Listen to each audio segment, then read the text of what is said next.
ಅನ್ನದಾತ ಜನರ ಪಾಲಿನ ಸ್ನೇಹದಾತ ತನ್ನುಸಿರ ಬೇಯಿಸಿ ಉಸಿರು ಕೊಟ್ಟನು ಬಿಸಿಲು ಮಳೆಗೆ ತನ್ನ ಜೀವ ತೆತ್ತನು ನೀರು ಇಲ್ಲದೆ ನೆರಳು ಇಲ್ಲದೆ ಬೆಳೆಗೆ ಕಾಯುತ್ತಾ ಸೂರು ಬಿಟ್ಟನು ಅನ್ನದಾತ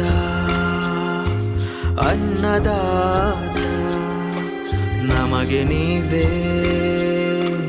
ದೇವದೂತ ನಿಸ್ವಾರ್ಥ ಸೇವಿನಿ ಶ್ರಮದ ಯೋಗಿ